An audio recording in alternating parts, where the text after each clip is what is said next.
Round us rings.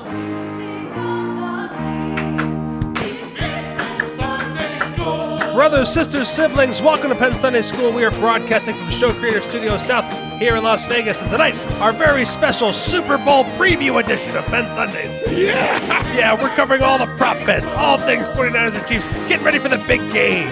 Also, Penn's going to be weighing in on all of his thoughts on Megxit. He's very concerned about Harry and Meghan.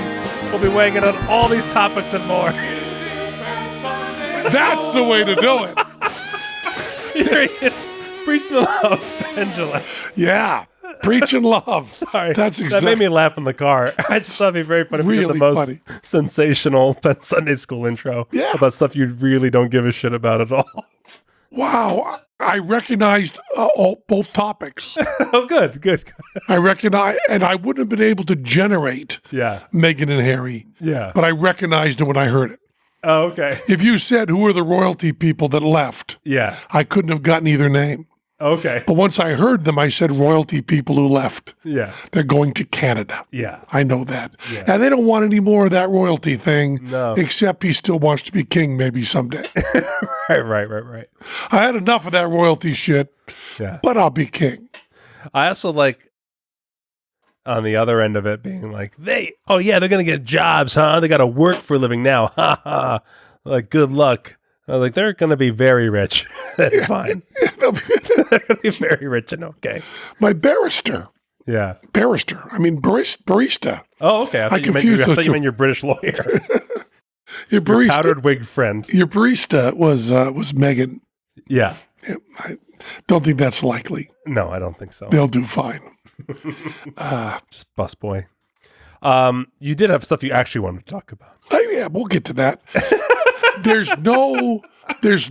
There'll be no less overlap than the usual. As a matter of fact, there's more overlap now. We've already addressed the topic. We've addressed one of the topics.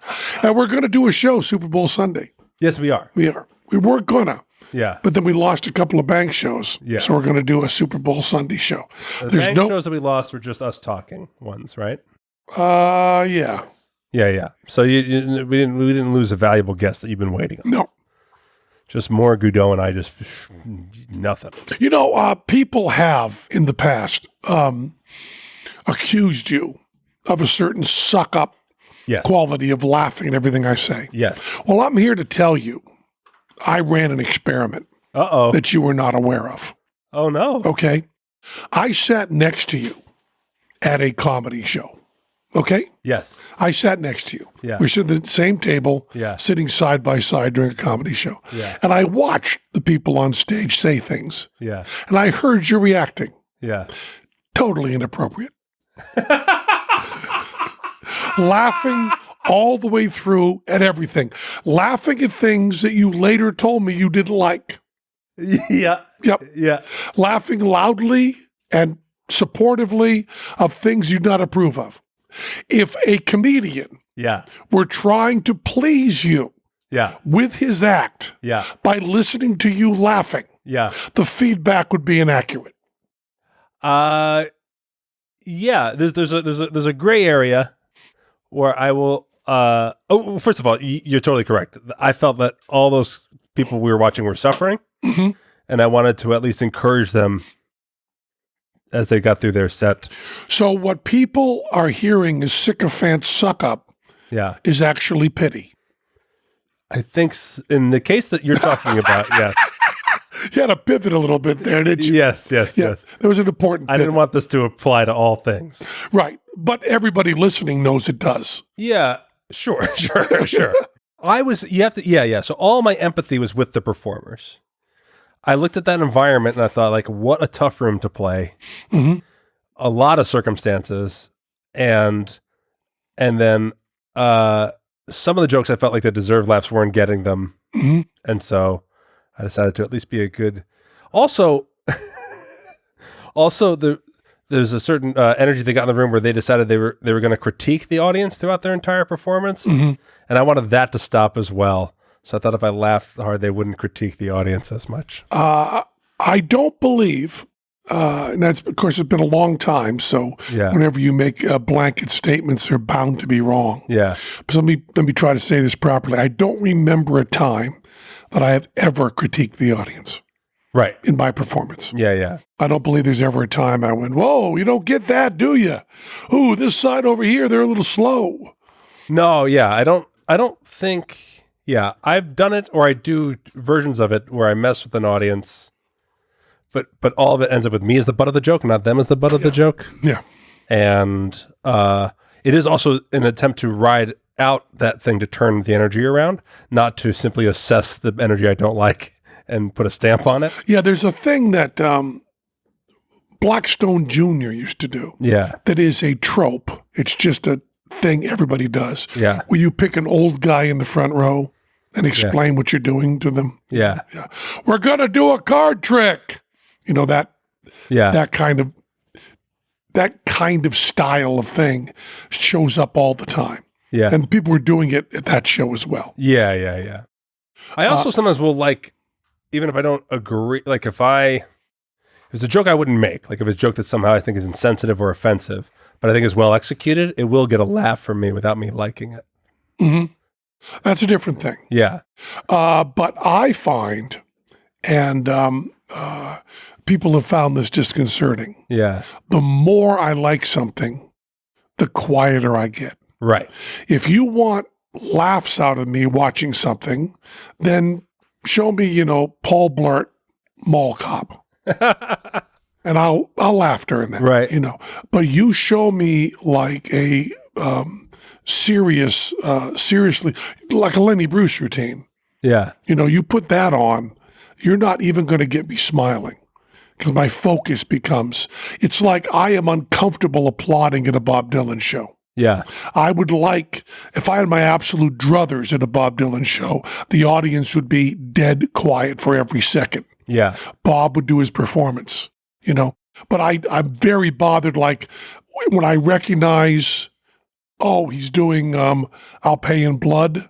Yeah. I don't go like, whoa, I'll Pay in Blood, because then I'm going to miss a little bit of I Pay in Blood. Right. And I will say also about this comics incidents here, I didn't think we were anonymous, and that was also a key to me making sure I laughed appropriately. Very hard for me. Very hard. Yeah. Now there are exceptions to that. Yeah. I went and saw Andrew Dice Clay, whose taste is different from mine. Right. And I was sitting rather close, and I was watching it very studiously. And also not spontaneously laughing. Yeah. And Andrew Dice Clay commented on it after the show. I went backstage and he said, you were just sitting there. People have commented on me in the audience, and I forget that I feel anonymous in the audience, and I'm always startled when I discover that I'm not. Oh, right. I went to see the Big Apple Circus and found out afterwards, and I'm only saying this because it underlines when you're doing a show hundreds of times. Yeah, your focus can go elsewhere. There was when people were backstage, there was a space in the curtain. Yeah, where they could look out and see me. So every act was watching me watch the act before them. Yeah. When I went backstage afterwards, they were going, "Oh, you did not like the dog act. Oh, man, the web act. Were you even paying attention?" Because I had been watched the entire show. Yeah. I mean, like when we went to see Donnie Marie, I was really enjoying it and trying to keep track of it and even keep notes because I thought it'd be good for Penn Sunday School. Mm-hmm. And then your wife was like, "Stop like taking notes and don't do that. Like Marie's looking over here all the time." Okay. And so I was like, "Oh, okay." And that was an instance where like I felt like behave is too strong of a word, but like represent good taste on your behalf when I was at that show. Yeah, I have a problem that my paying attention face is not pleasant. Right. Yeah. My paying attention face is not. Yeah. Your paying attention face is pretty open and smiley. Yeah. My paying attention face is rather grim and dead. I think it comes from, for me, I think it comes from years of being an improv teacher. Oh, yeah, because people are on stage doing stuff and you have to give them something back. Yeah. I have to constantly foster the kind of like, even if I'm not in the mood to laugh at your joke, I have to give you the laugh to be like, that's correct. Keep moving in that direction. Keep growing in that direction. I think mine comes from years of being an asshole. And giving people less than they deserve for my own sick, twisted reasons. Yeah. I think that's maybe it. This is our first podcast. It's the roast, yes? Yes. Yeah. Although we were anticipating the roast. Yeah. But we didn't talk about the roast. Yeah. The Mac King, they roasted Mac King. Yeah. At the Society of American Magicians. Yes. And we were both involved. Mm-hmm. I roasted Mac. I was one of the roasters. Yes. I was the one getting roasted. I mean, as the roast fellow roasters. Yes. And I got to see you were writing for Mac. Yes. And you were also doing a thing at the end where you were the bear. Yeah. That didn't go well, but that's fine. Didn't go well. No. But you were fine. And that's why you cut and run. Yeah. It was very clear the audience was done. Mm-hmm. There was no need for my bit. The idea was during Mac King's show, he has a bear come out. Yeah. And they thought it was funny. They being you. Vinny Grasso. Vinny Grasso. No, not me being me, no. No, I didn't think so. Yeah. Vinny thought it would be funny if the bear came out and roasted Mac. Yeah. So they put, what's his name?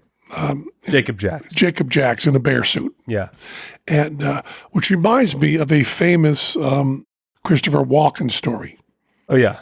Where supposedly during one of the read-throughs of Saturday Night Live, there was a pause. Yeah. And out of the blue, Christopher Walken said, bear suits are sometimes funny.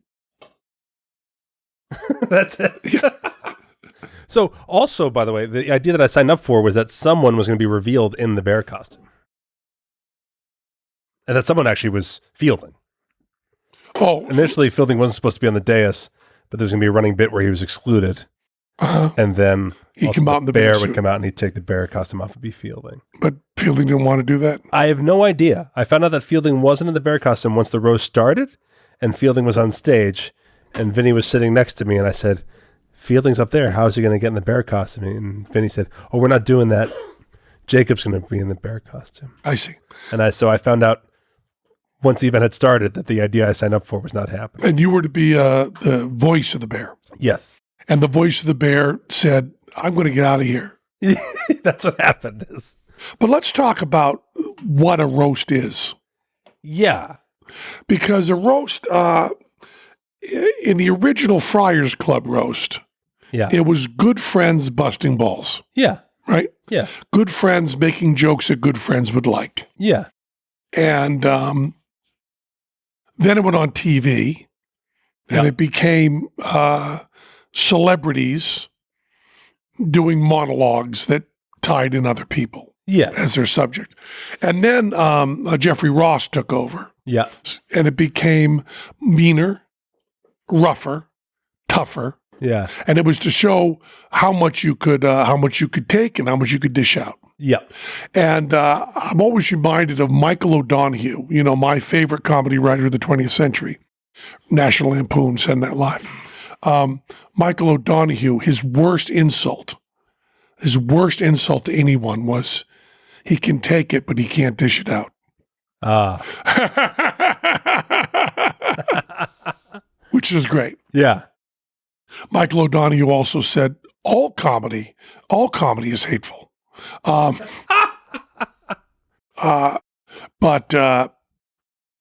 and I lost interest in roasts. Yeah. When I was a child and I watched the Dean Martin roasts on TV, I kind of sort of liked them, Yeah. But and Jeffrey Ross is certainly fabulous. But I've been involved peripherally in a couple, not major ones, very minor ones, and I just didn't enjoy them. I didn't enjoy being on the dais, and I didn't enjoy doing my bit. Yeah, I used to like them. Like the fact, actually, Max King's roast, by all accounts, was a successful Totally roast. success, yeah. And it even hit the kind of cooler points that you're talking about. There's camaraderie, ball busting. I was actually like Derek Hughes specifically. I thought was like a specifically great roast participant from start to finish. He was like, really doing a great, like, he was really laughing at when we were making fun of him, and he added weird fun bits to him taking the joke throughout that I was like, oh, I mean, by all accounts, it hit all the buttons. And because of that, I was like, this would be a good last roast for me to experience. Yeah. Like, it's kind of like, this is really, when I was young, I used to enjoy the audacity of writing those kinds of jokes. Yeah. And as I'm getting older, I don't enjoy it. You're fat and you smell bad. Good night.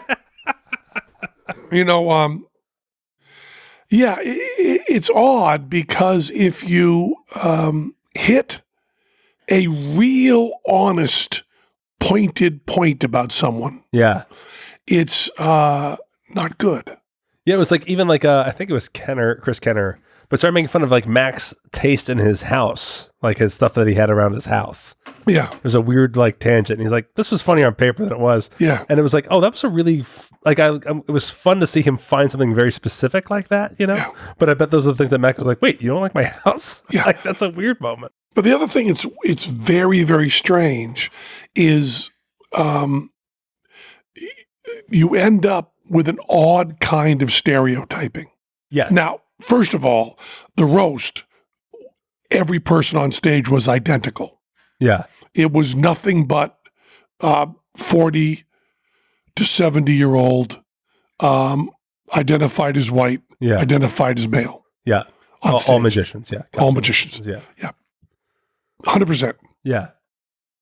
And so there was no, because there was no variety, because there was no diversity, right? There was no stereotyping.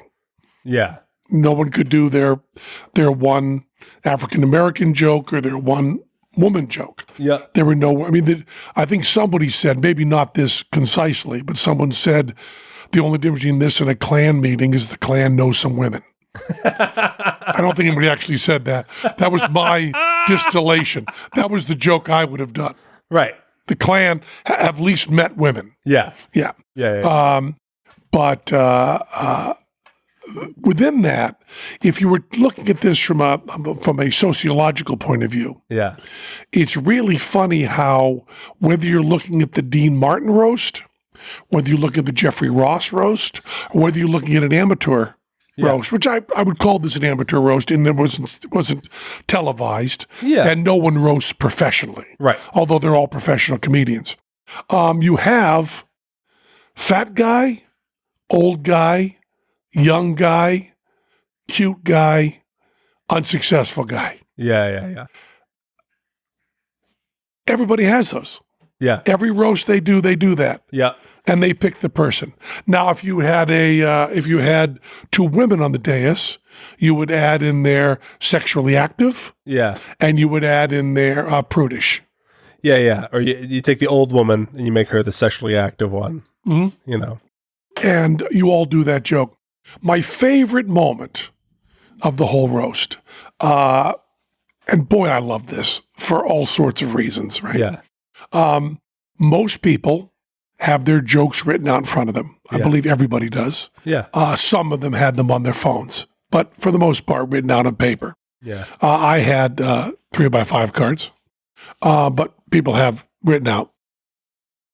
And most people have a pencil with them. And one of the things they're listening to is has someone done the joke I was going to do? Yep. Do I have to cross that out? Yeah. Now, some people believe that their exact wording on something is so good that they don't care if someone else did the joke, they're going to do it. Right. Those people are amateurs. What I loved the most was Stephen got up first. Stephen Bugazzi. Really good. Yes. Okay.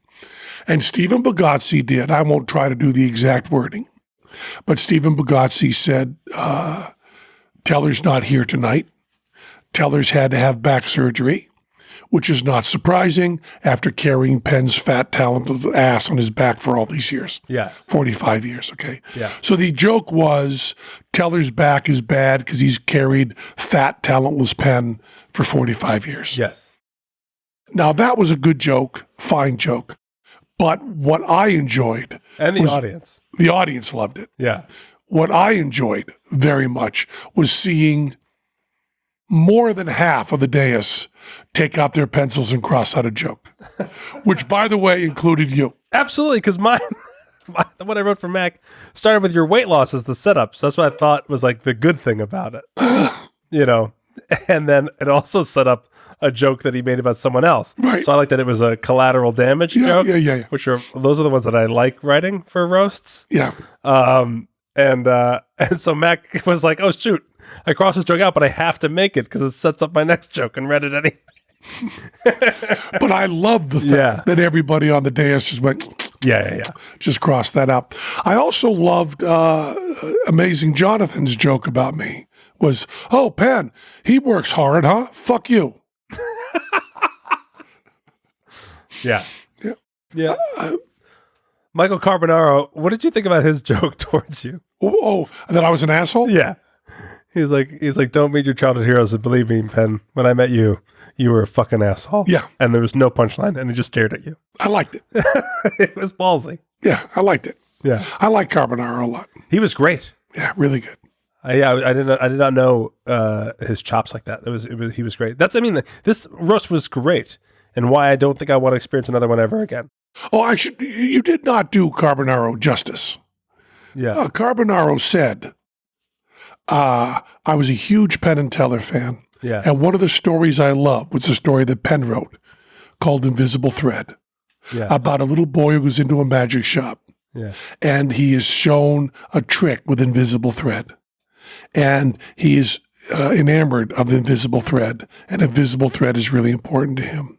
And then he feels the heartbreak of discovering there is no invisible thread. It's just tricks. And after reading that story and it moving me and inspiring me, I had a similar experience when I was really a fan of Penn's and all his writing and all he had done. And I really, really loved him. And finally got to meet him and had that same feeling when I found out he's an asshole. Yeah. That was the way it was put together. Yeah, yes. I thought it was a fine joke. Yeah. Fine joke. And I wasn't bothered. That the only thing that I found bothersome, okay, is when someone does a joke at your expense, Yeah. People look at you.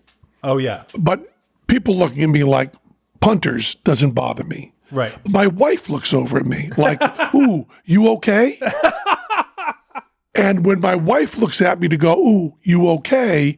it implies that, "Ooh, they really hit something that's really true about you." Yeah. And that's what bothered me. That is funny. Yeah. I wasn't expecting people were going to make fun of you for being wealthy. Uh-huh. And then I was expecting you to also know that and have that as part of your intro. Yeah. But I thought it was well played by everybody all across the board. Did we talk about what you did at the show? Okay. Not yet. When I was asked to do it by Vinny, I said no. When I was asked again to do it by Vinny, I said no. Now, originally, we were going to be in Australia. Right. If not for Teller's back. So it wasn't an issue. But then when they found out I was going to be in town, I said no. And then Mac's wife, Jen, got in touch with me and said, "Would you do the roast for Mac?" That's hard to say no to. Yeah. I said to her, "I don't like roasts," figuring that maybe she'd go, "Oh, okay, then don't." But she didn't. She said, "I know, me neither." Yeah. Damn. So I did the roast for her. And then Glenn and I have talked about the long-suffering Glenn. Yeah. Who incidentally has the flu. Feel better, baby. He has the flu, yeah. Oh. He gets a flu shot, then still gets the flu, and the flu shot makes him a little sick. That's what a delicate hothouse flower he is. Terrible. He's suffering terribly. The long-suffering Glenn is suffering more. But Glenn and I always talk about how our favorite person at the roasts, of all the roasts, Rickles, Sinatra, Dean Martin, everybody, our favorite is Red Buttons. Because Red Buttons just had one thing he went to, which was Nevahaddadinna. Yeah. Nevahaddadinna. This is way back in the 60s. Nevahaddadinna. So his thing would be Sinatra deserves to have a dinner, but great people in history also deserve to have a dinner. So he would say, I'm very happy to be here honoring Frank Sinatra, who has a dinner and deserves a dinner. But many great people in history deserved a dinner. Adam, the first man who said to God, I got another rib, you got another broad? Never got a dinner. Eve, the first woman who said to Adam, does this fig leaf make my ass look fat? Never got a dinner. Aunt Jemima, who said to Uncle Ben, you're a credit to your rice, never got a dinner. Christopher Columbus, who said to Queen Isabella, the world is round, it's your ass that's flat, never got a dinner. Wilbur Wright, who said to his brother Orville, we've been in the air for 11 seconds, how'd our luggage end up in Cleveland? Never got a dinner. Okay. I loved Red Buttons. Yeah. Loved them. Those are good jokes. Really good jokes. And I also loved he was tangential to the show. Yeah. Nothing to do with it. And so I said when Jen asked me, I got in touch with Glenn. Like I get in touch with Glenn, like, oh, haven't heard from him in a while. Like I do every 15 minutes for the entire day. Yes. And I said to Glenn, why don't I just do Red Buttons? So Glenn and I went through every Red Buttons roast, and we pulled out all the jokes. We changed a couple of them, 2 of them precisely. We changed one about the president being stupid. We changed to Trump. As Trump once said to the Pope, next time you come by, bring the missus. Never got a dinner. And we also changed this one. Vladimir Putin, who said to his friends when he was serving drinks, boys, name your poison. Never got a... I changed those 2. That's all. Yeah. And I thought it was great. It was. I thought it was very well. Really great. And you were tossing your cards, each one. It was the room was showered with them. And I thought if I knew how well it was going to go, which you couldn't, it's like I think you went like 3rd or 4th. And I said, for everyone's sake, I wish you went 5th or 6th. Because not only does that act work, it cleanses the palate of all the same targets. It's sorbet. Yeah. Yeah. I didn't mention anyone on the dais except to say Matt King was the greatest comedy comedian. Yeah. And going over, and I tried to hug him and kiss him exactly the way Red Buttons did to Sinatra. I wanted the body language to be exactly the same. I thought, when I was up on the dais, I thought of, in my acting, I thought of Matt King as Sinatra. Yeah. And how I would do it if Sinatra were sitting there. Yeah. And it was really, really fun. Yeah. Really fun. And now, if I'm asked to do another roast and pressured into it, I will do more Red Buttons, Never Got a Dinner. Yeah. We got more to say about the roast. But first, I want to talk to you about Blinkist. Yes. Which you've heard me talk about before. Blinkist is unique. They have really unique, but I'm just going to say unique. Yeah. Works on your phone, your tablet, or your web browser. Blinkist takes the best key takeaways, the need-to-know information from thousands of nonfiction books, and condenses them down to just 15 minutes you can read or listen to. Now, normally, I listen on my way home from the show. Right. But I haven't been doing shows because Teller's been incapacitated. True. So I've been using it just regular driving. And I just love it. You know, there's books that I've heard about like forever, like, 7 Habits of Productive People. Right. Which I'm never going to read. Yeah. Which I want to know about. Yep. Perfect for that. Yeah. The new Jared Diamond book. Yeah. I want to know about that, but I'm not going to read the whole thing. It gives me everything I remember. Everything I remember from a book, if I really read it, is there. And very enjoyable. Their readers are really, really good, expressive, and the writing on it is astonishing. Yeah. They really can take a 500-page book and put it into 15 minutes and have you really feel like you've gotten some of the stuff from it. Right. Now, no one would claim it's the same as reading a book. It's not supposed to be reading a book, but it is giving you the information. I use it driving. I'm sure you could use it also working out would be fabulous. Right. Or all sorts of things, when you're cooking, something like that. But I use it just driving. Popular books. It's got a lot of stuff in there.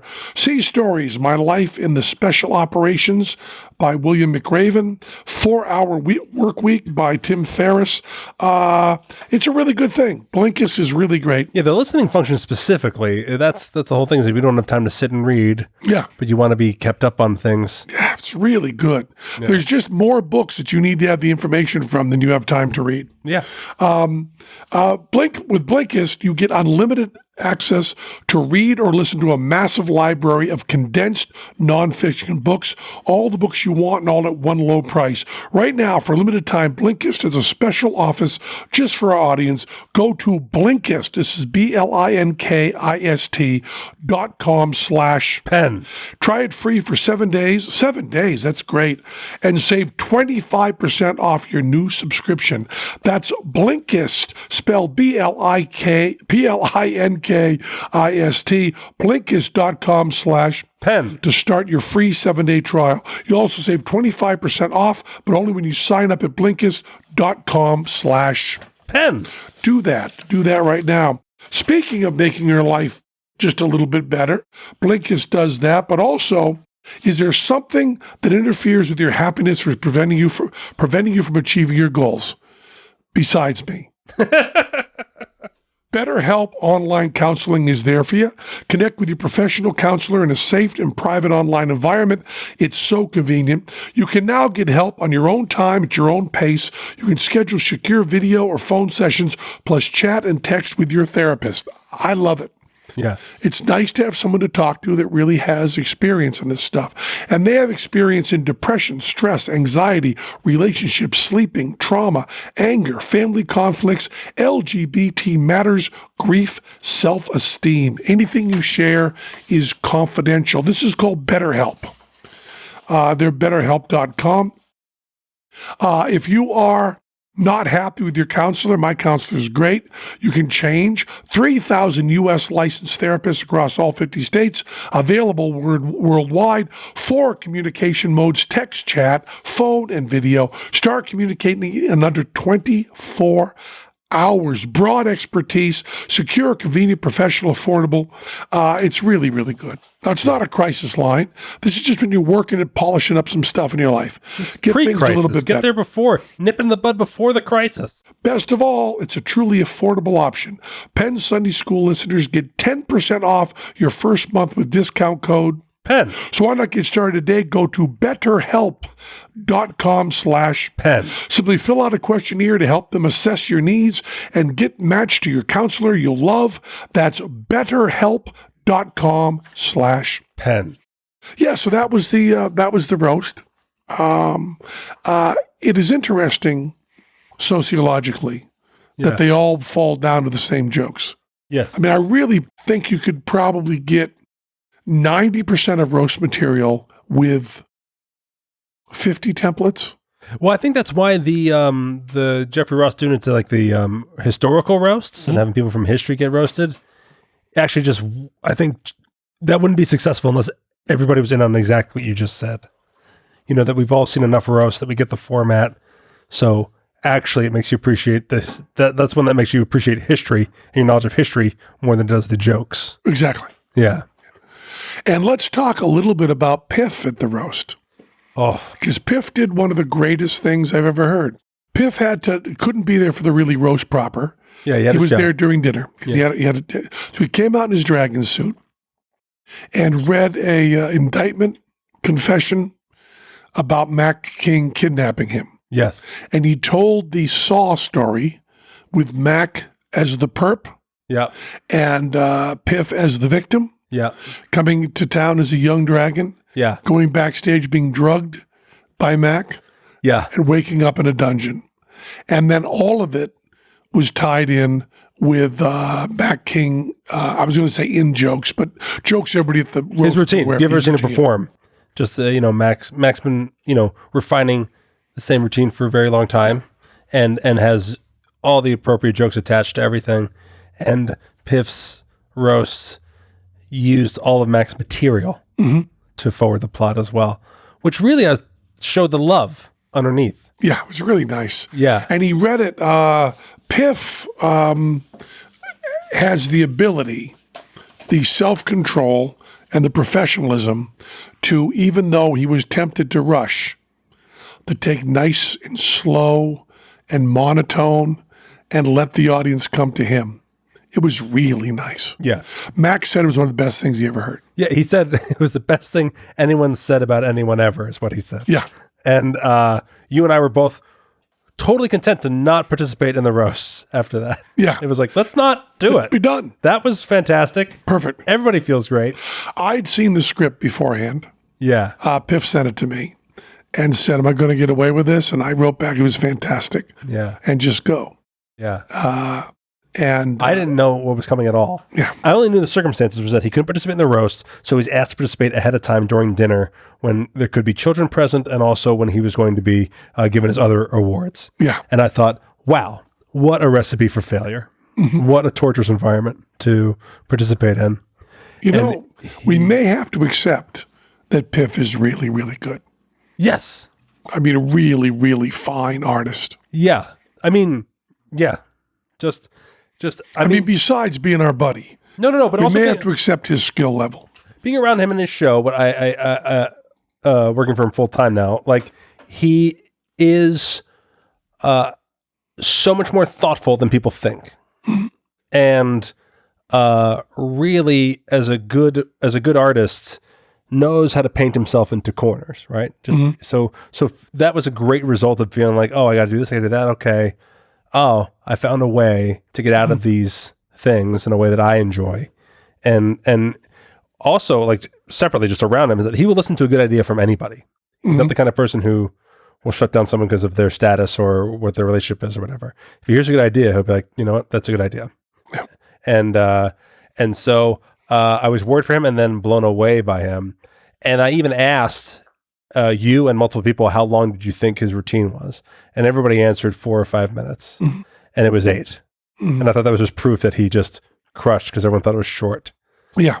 And I recorded it, and it's on his latest episode of the Piff Pod, his entire roast of Mac. Oh, really? Yeah, it's on his latest. It's really, latest really Piff good podcast episode. It's really good. Yeah. Terry Jones. Yeah. Of Monty Python. Yeah. Died. He'd had serious dementia, was unable to communicate for the last couple of years. And I believe Eric Idle tweeted 2 down, 4 to go. That was his entire tweet. Cleese ended in one of his tweets. Cleese. It just ended. He said a nice thing and then wrote 2 down, 4 to go. Yeah. Yeah. But CNN often asks me to write things that are topical. Yeah. So the day Terry Jones called after Stephen Banks had sent me Every Sperm is Sacred. Yeah. And Stephen Banks was crying. They asked me to write something about Terry Jones.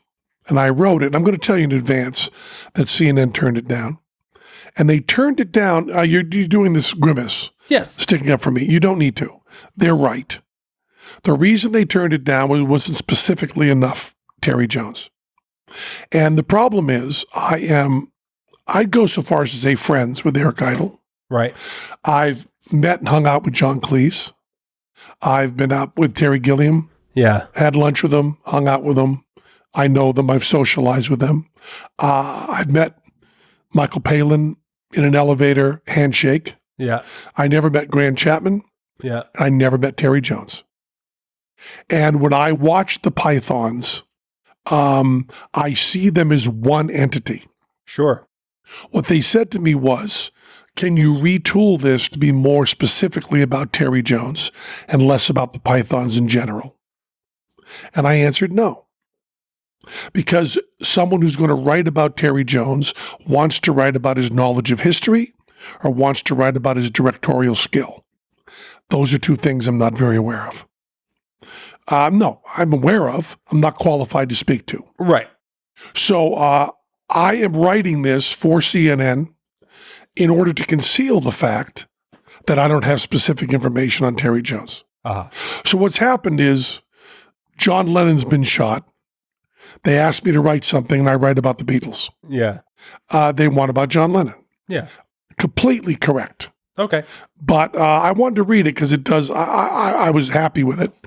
And a lot of people encouraged me to hate CNN. So if you were one of them, I would have been all over it. Here's what I wrote about Terry Jones for CNN, which will never be at CNN. Yeah. Terry Jones is dead, God damn it. I came to Monty Python late. The first thing I really paid attention to was Monty Python and the Holy Grail. All the smart people I knew had already watched all the TV shows and listened to all the records, but the Pythons were only in my peripheral vision. I went to see Monty Python and the Holy Grail, and not being a real fan and having very bad visual memory and also being dumb as soil samples, I didn't recognize the same actors were playing multiple parts. Maybe I figured all Brits looked alike. Maybe I was too busy laughing. It was the funniest movie I'd ever seen. I loved smart comedy, but this was comedy that was so smart it could be stupid. The smart American comics I loved always stayed smart and let you know it. The Pythons had nothing to prove in the intelligence department. They could be as silly as they wanted to be. There was no formula. They went anywhere that funny took them. The Pythons were funny and changed comedy. Everybody knows that. But they were more important to me personally. For a brand spanking new atheist from conservative and religious Western Massachusetts, they were inspiring and liberating. I was debating about God. I was thinking about God. I was studying atheism. The Pythons made no arguments against religion. They just made jokes. Constant, brutal, honest, smart, and stupid jokes. They took for granted organized religion was bullshit from page one. They made fun of it constantly like it was a farting dog in some forgotten 80s teen comedy. They made me lighten up. I was among friends. If Holy Grail made me feel like I wasn't alone, Monty Python's Life of Brian and Monty Python's Meaning of Life made me feel like a piker in the heresy department. Every sperm is sacred. The sacred hunk directed by Terry Jones, written by Jones and Palin, simply follows Catholic logic right to its absurd end. All the ideas of the song were conceived by Catholic dogma. The Pythons just laid it out there all pink and naked. If one can hear it through the screaming laughter and see it through the tears of mirth, it is a perfect intellectual argument. They may not be exaggerating at all. I don't want to misrepresent my heroes by remaking them in my own image. That's the domain of religion. The Pythons were very clear their movies do not make fun of Christ or his teaching. The Pythons collectively denied they were trying to destroy anyone's faith. But their comedy sure inspired and comforted me as a young atheist, and as an old atheist, I now will deeply miss Terry Jones. If there were a God, Terry would be alive, well, and still turning out brilliant books and movies. That's the only atheist argument I need. See? They should have turned it down. It's not about Terry Jones. Yeah, it was beautiful, though. Yeah, well, thanks. But that's a different thing. You invited me and paid for me to go to the live broadcast of the Python shows when they're doing it at movie theaters. Yes. And I really appreciated that. Yeah, it was. We were there at the final dress rehearsal. Yeah, that's not true. We were there at the final rehearsal at their rehearsal space. They probably did some run through at the O2. Yeah, you were invited to the rehearsal space. We were. It was very strange. Yeah. If you've never seen a stadium show rehearsed, it is the weirdest thing in the fucking world. Because you go to a building that is big enough to be the stage at a stadium.